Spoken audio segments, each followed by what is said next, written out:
So the song is called Soaring. Yeah. And I'll start it and tell me when to stop. Or I'll start it.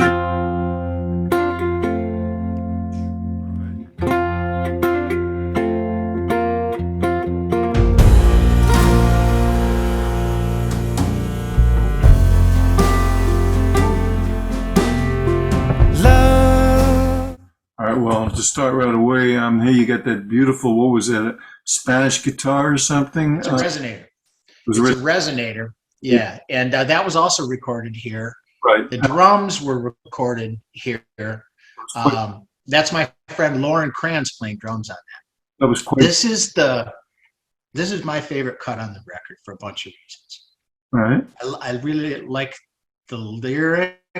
You know, I like lyrics are very important to me, and I spent a lot of time developing. Uh, uh, I spent a lot of time working on lyrics.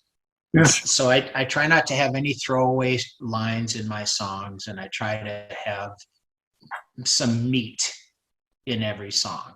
I mean, I'm a word And guy. I so, mean, words are to me, there's no song without why I wrote it and what the story's about. And yeah. And there's some genres of music where the lyrics are secondary, but in the kind of music that I make, they're primary. So I love the writing on this song. I think it's inspired. I think it's one of the best things I've ever written. But I don't even think I had the lyrics finished when we recorded the rhythm section. right. And Lauren Kranz came in, and in about 2 takes, right here in this room, once again, laid down that he completely got what I was going for in the vibe of this song. It's one of the best drum tracks ever by anybody on any record. Lauren Kranz, love you, brother. He's an amazing, well, I mean, you can tell from the way that he drums, he's also a fantastic keyboard player, songwriter, singer. He's one of those guys that I love to hate. Irritating guys, yeah. And so Lauren got that vibe. He also he plays a lot of stuff on this record. Let me think what else.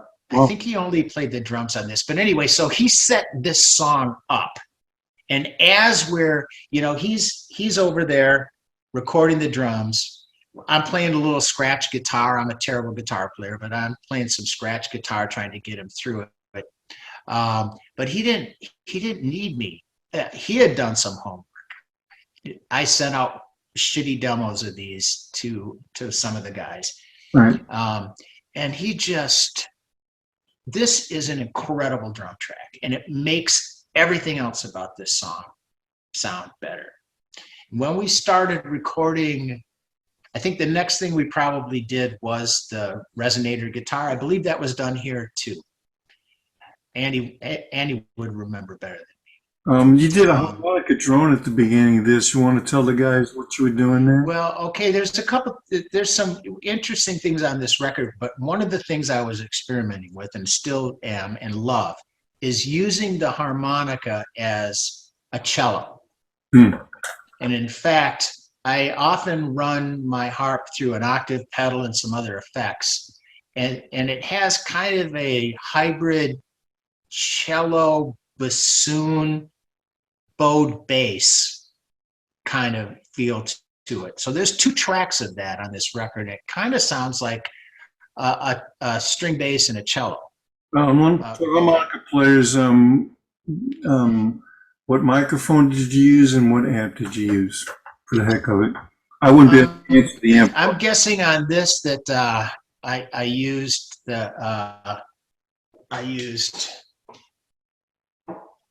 this microphone because it plays really well with pedals. Oh, Jason Ritchie into my pedal board, which is not a super complicated pedal board, but it works really well for me.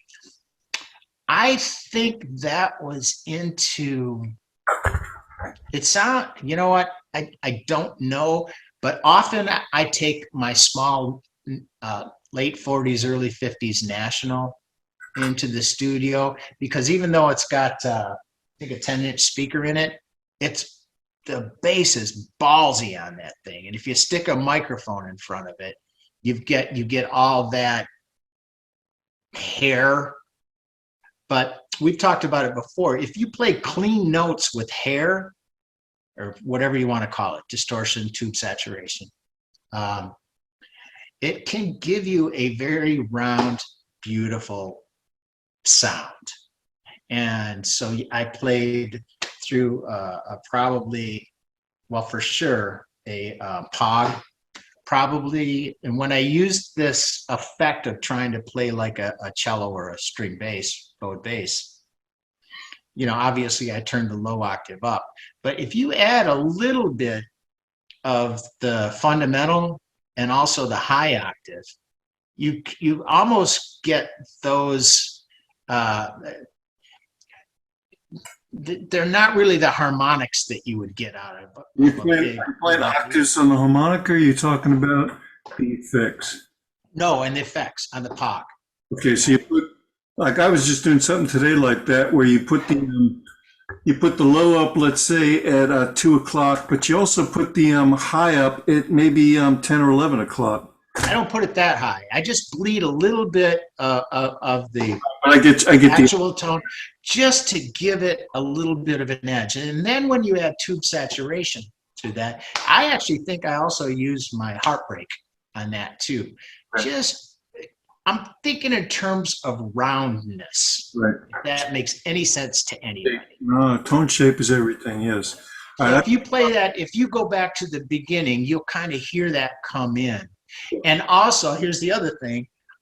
When I fake organ, I try to think like an organ player. Right. When I fake violin, I try to think like a violin player. And when I fake these cello things, I try to add sort of those little, it's a vibrato, it's a pitch vibrato thing that also gives you that sort of. They do it with their finger fretboard, yeah. I'm playing with it now. You could also just hire a cello player, but it was the middle of the the middle of the pandemic, and the sound is fantastic. I'm sorry, the sound is fantastic, everybody. Well, and it worked great. As a harp player, part of what I try to do with harmonica, and I know you do, is extend what it could be. I mean, my goal is musically is to stay up on stage. I don't want to be a guy that just seriously. And I've dealt with this in a lot of situations. And one of the reasons I use pedals, aside from being able to play my own parts, is so I find ways to function musically in different circumstances to where I can stay up on the stage and play that part. Okay. Yeah. So anyway, so I would say start this from the beginning. This is my suggestion, and let's play it through the first chorus. Right. That way, we'll condense some time and people can hear what I'm talking about. Yeah, I've got 4 minutes on this session, believe it or not. I can't even believe that happened, but let's do that. I'm going to start from the beginning again, and raise your hand if I miss where you want me to stop. Okay.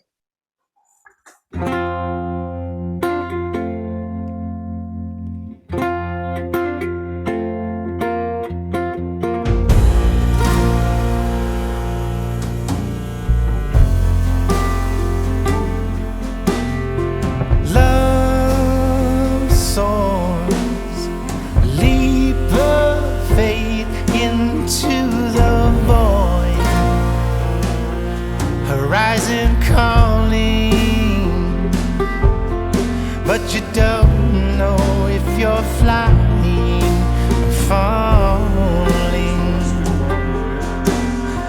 Rainbow promises a golden treasure, simple solution. But the rainbow isn't real, it's an illusion. Fly or fall, fly high or fall. Sunrise swirling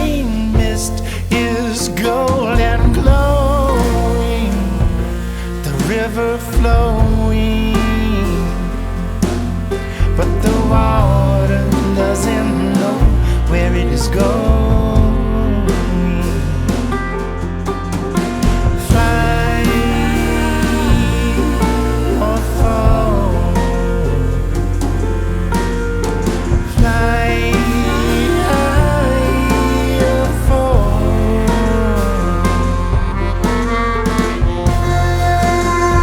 Yeah, we're going to. So that's my friend Amy Petty singing back. Amy is a wonder. You'll really get her in the next song, right? Yeah. So Amy moved into this area 4 or 5 years ago, and You've got a minute and a half. okay. Amy was semi-retired from the music business, but we heard her. Some friends and I heard her singing at some kind of open mic or something. We're like,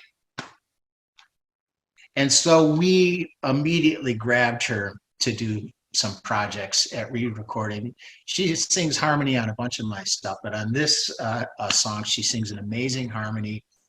And another songwriting thing is, so it's one voice at the first chorus, it's 2 harmony voices at the second chorus, and it's 3 harmony voices at the third chorus. So we'll get to that, but that's my friend Amy Petty. All right, so we're gonna put an end to this, and I'll catch you on the flip side for the next part, which All right, brother. will be the solo. Woo.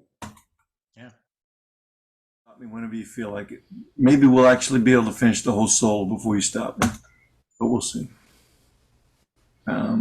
Here we go.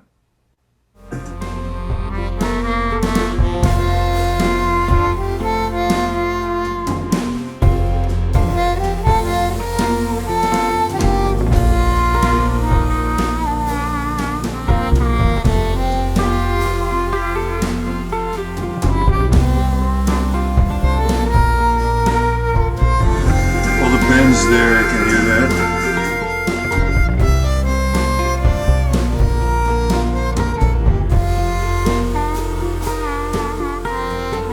How we soar, promising a golden door. I'm going to say something first. What I really liked about that was how you phrased it with very few notes. As the chords changed, you sort of followed a motif, and it's 2 or 3 notes, and it worked really well for me because the tone was so good. A lot of bends there. So for harmonica people, of course, the first thing I'm going to ask you, and you're probably unprepared to answer this, is, what was your position? What was your key? What was your harmonica? Well, I did a little bit of homework on that, and the harmonic is an F harp. Which you knew I would ask. A low F harp. Yeah. I'm pretty sure it's an F. I think it's capable. So it starts out on the F.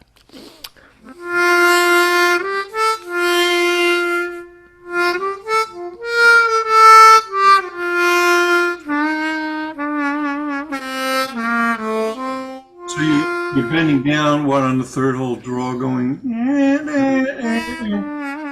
Yeah. Okay, that's quite beautiful. So you're going from, so that's the third there. That would be the C. You're starting on, so probably the B. So you're going B, B flat, A, something like that. Whatever. Yeah, right. Okay. So what's the chord you're going into from there? That's an F. So you're probably going to. I mean, it's just F, B flat, Okay. and then a C. So it's like nothing. There's nothing special there, right? Right. And we talked a little bit about what Howard would try to do on pretty simple sounding chord progressions, and that's find the meatiest tones and then exploit the. I think on this tune, I really try to exploit a vibrato tail to give an emotional impact on that thing. But when I play, there's nothing that an intermediate player couldn't play. No, it was Just an fine. intermediate player could play this song. And the trick is making it work in the tune with what came before, what's going to come after this, and is it in this particular tune? It had to be pretty and beautiful. Yeah, well, You know, pretty it had to have a beautiful works. floating, needed a floating thing. It Sorry, certainly didn't yeah. need a bunch of notes. Pretty and beautiful works for me. I'm impressed. This is the second song of two songs that you're playing in first position, which I think is neglected. I've been playing some different things lately with different people, and I find myself picking some first position stuff again because you could play the melodies really nicely. There's plenty of stuff. It gives you the major seventh right away, which is nice sometimes in that stuff. So you pick the F harp for timbre, the low F harp, and that really works. You know, and again, you have an engineer that and producer that understands that you're a harmonica player. Your instrument is this big, so no matter what you're doing in your sound and stuff, it's his responsibility to make sure it's sitting on top of the music. So you know Yeah, yeah. all the intonations The, can go. the mixing is important on this tune and on almost all acoustic harmonica that I record at Reed Recording, Andy Reed's studio. We're using a Coles ribbon mic. I think it's a 4038, but check me on the numbers. And that's after experimenting with a whole bunch of microphones for harmonica. And you know, I like all the tones we've gotten at Reed Recording, but this seems to pick up everything.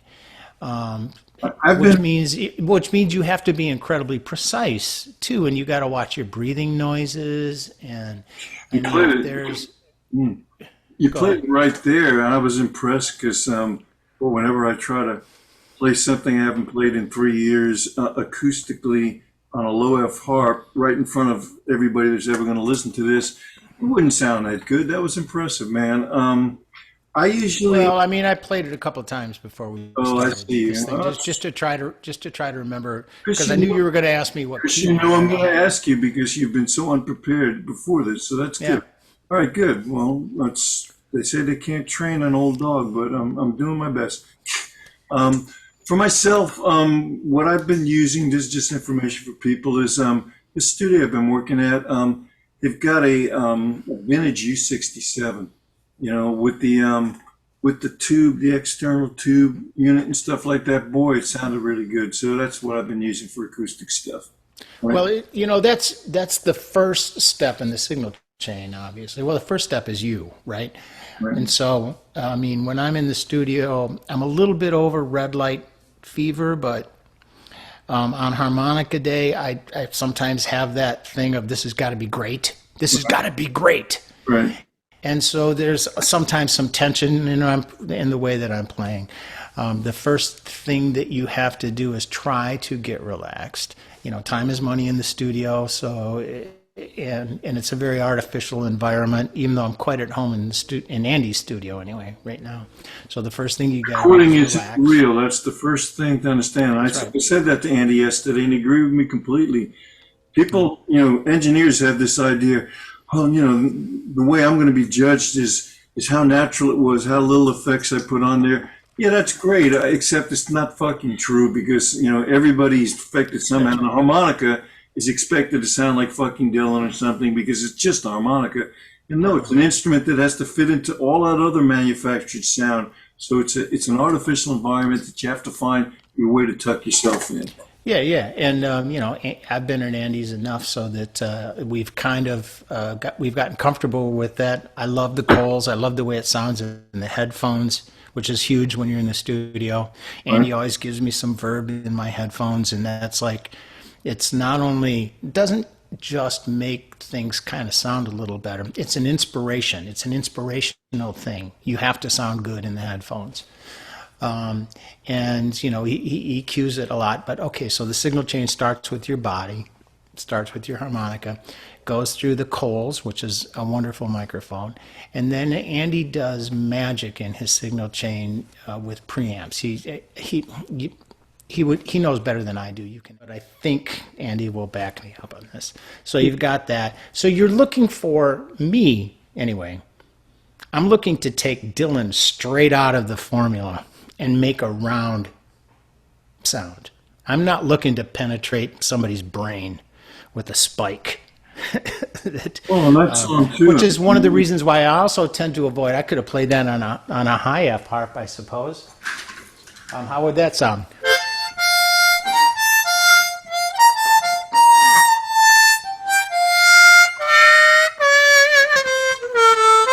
It sounds horrible to me. If you would have recorded it the way you would have recorded it could have sounded fine. But you know, Maybe. I approve of the low F and for the song and timbre and all that kind of stuff. One thing I wanted to note based on what you just said, because you know, part of what we're doing is we're going to try to talk to people about harmonica. Most harmonica players don't have much experience in recording, and we have a whole bunch of it. And you get me the sound that I want in my headphone. And if it takes 10 minutes, I don't care. You just took 45 minutes with the guitars after you changed 3 guitars, changed 3 amps and 14 pedals and spent 3 hours doing that. Exactly. So, you know, I'm going to wait until I get the sound, even an acoustic thing that I want in my headphones. So I then know to predict what it's going to sound like, and I'll play it that way. So I'm sorry I interrupted you, but I need to finish that. Yeah. Yeah, and I think a lot of people who haven't done much recording don't understand that the signal that's sent to your phones isn't necessarily the signal that's recorded. So we could put a huge reverb in my cans and still going flat to Pro Tools or whatever your DAW or whatever you're recording. Right. You have an idea. Yeah, and I believe that at least reverb, especially in vocals too, is inspirational. You're a lot more tempted to hang on to a cool note, Right. if it's got a little bit of verb tail. It affects your performance. If you try to do all that stuff and imagine it dry. Talked about before, and as I keep saying, because I feel like I have imposter syndrome when I start talking about to harmonica players about studio stuff, because you and I know people who've been on thousands of recordings. Sure. They know way more about it than I do. But you have to be diplomatic with your engineer, and producer, and artist. Of course. If you got a different engineer, artist, and producer on a track, and they may say, we've got 15 minutes. Here's your fucking SM57 prima donna motherfucker. Yeah, right. You want to do this or not? And No, so no, you that's do the best you can. I mean, without being an asshole, make sure you're happy with every part. Playing situations where, you know, somebody you know has control, and you know they're not, you know, it's not just something where you have 20 minutes and you play this thing and do it again, right? All right, so let's continue with your song, because I doubt if we'll finish it, but you never know, right? We'll finish it. Yeah, someday. Okay, here we go. How we soar, promising a golden door. Just want to say, production-wise, that was really cool. You just closed everything off. You just let all that sound filter through, and then you were sort of a cappella there. That was quite beautiful. And it's a production choice. Again, these recordings. That's dynamics. Yeah, these recordings are so full of these kinds of decisions. That's kind of what we're doing here is, you know, we're making it bigger. But I listened to that thing for a couple of weeks before I agreed to do this, because I know that there's so many of those choices, and I wanted to be familiar enough to be able to have a real conversation. And Cool, man. something like that was just a great little choice. You should go back like 15 seconds so people actually kind of understand what you're talking about, where we kind of lay out after the solo and the whole band comes in on a downbeat. Let's see if I can do that. But remember, this is very poorly done stuff. Oh, shit. Okay, well, let's just see where we're at here. I don't know. We'll see where we are. How we soar, promising a golden door. Yeah, exactly. Okay, I didn't. That's a good catch right there. So there's real production choices that you know, people don't think about that, but they feel it. You know, and we as songwriters and producers, as we're involved in our stuff, these are the kind of choices, rather than volume and a lot of notes, you think that are impressing people. It's about dynamics and about the effect of, of what you do or don't do has on the listener. And, Yeah, yeah. And and I, with I, the I song. got to say, a lot of these, I learned all of this stuff in the last 8 or 10 years from my friends, Andy Reid, of course. We haven't talked about Donnie Brown, but Donnie Brown is an amazing producer, drummer, multi-instrumentalist, songwriter, singer. Toured the world with the famous rock band Verve Pipe. These guys and Mike Robertson. Yeah, right. These guys know how to make records, Right. and I have soaked that stuff up. I hope like a sponge in the last 8 or 10 years, watching them work, listening to their work, listening to the records that they like, Right. and trying to absorb the all of those little ideas about songcraft.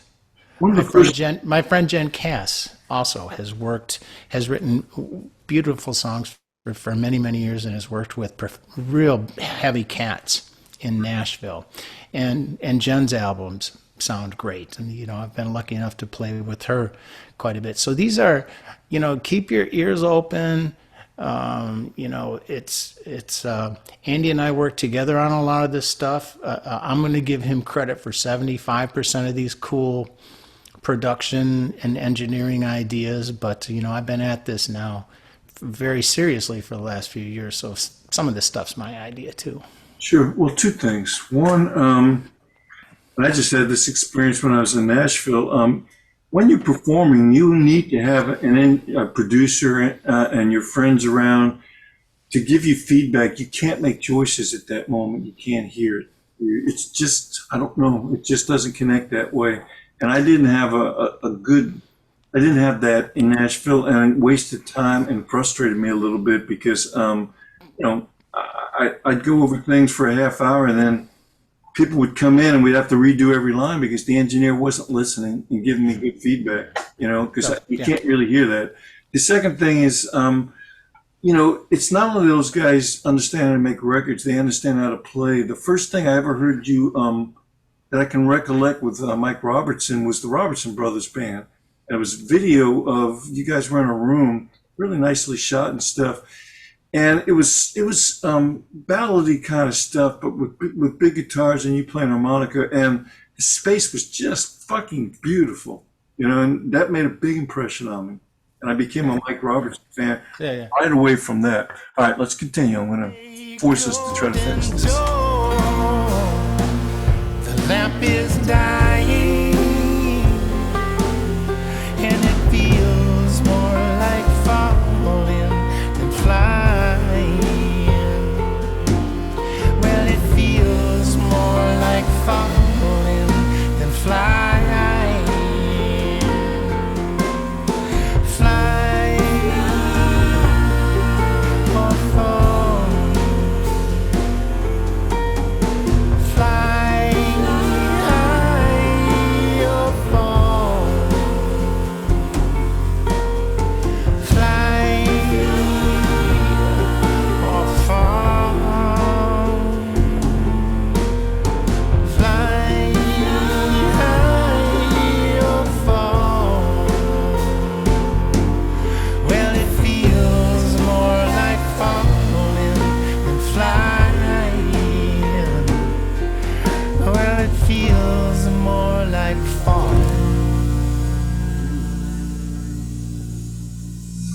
Man, I love the timbre and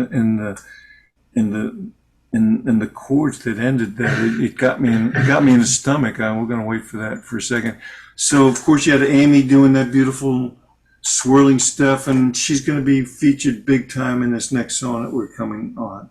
How Yeah, about let's get Amy Petty's amazing. A couple of things about that sort of outro from the chorus out. I think I just realized that we repeat the B section, which is it feels more like falling than flying, twice.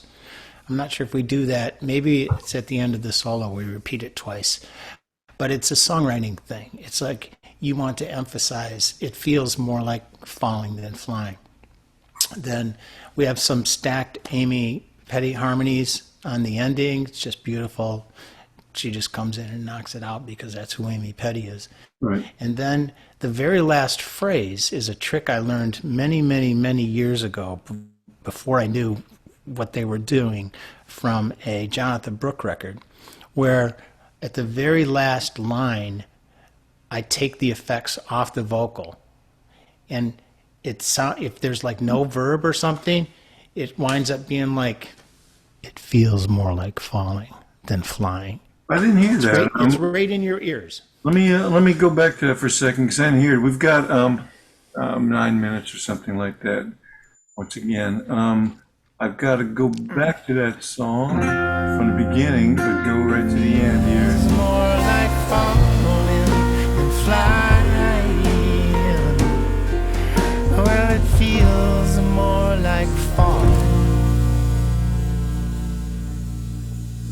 So you've still got the effects of the fake cello and all of that stuff going on, but the vocal becomes very immediate, and it sounds like somebody's whispering I hear. into your ear. It also doesn't. It's also unresolved, which is a trick I use a lot in Right. my songwriting.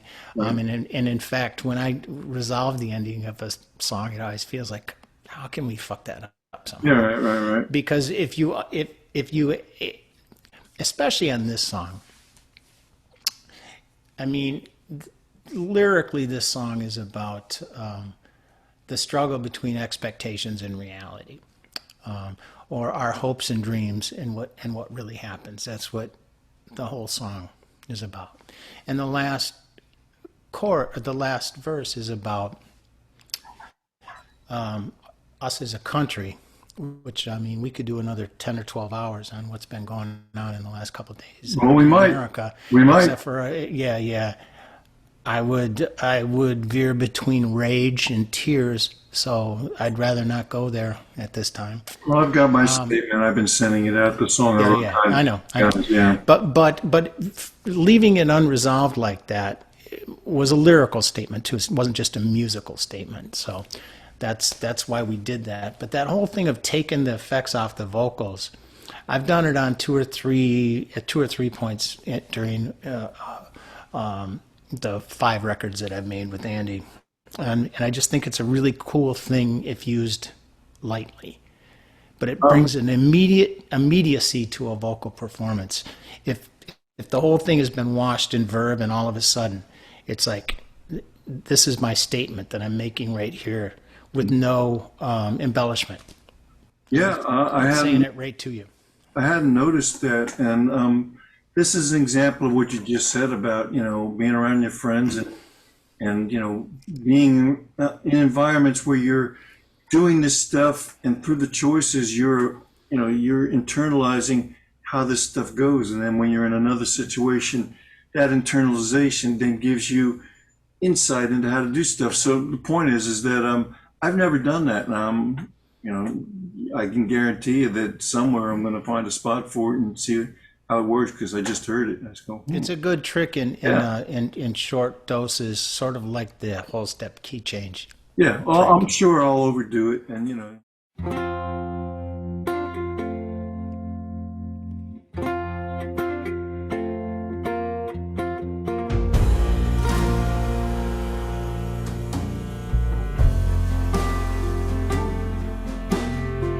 Love soars, leap of faith into the void. Horizon calling, but you don't know if you're flying or falling. Rainbow promises a golden treasure, simple solution, but the rainbow isn't real, it's an illusion. Fly or fall, fly high or fall.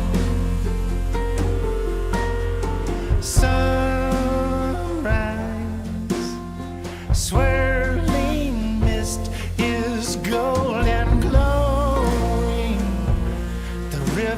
flowing, but the water doesn't know where it is going. Fly or fall, fly high or fall.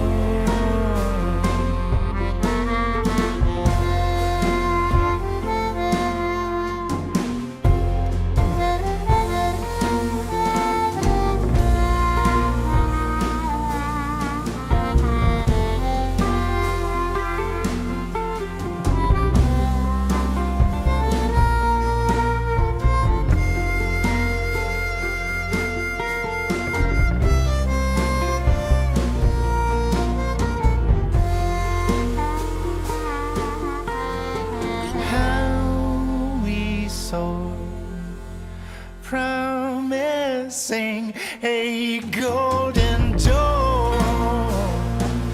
The lamp is dying, and it feels more like falling than flying. Well, it feels more like falling than flying. Fly or fall, fly high or fall, fly or fall, fly high or fall. Well, it feels more like falling than flying. Well, it feels more like falling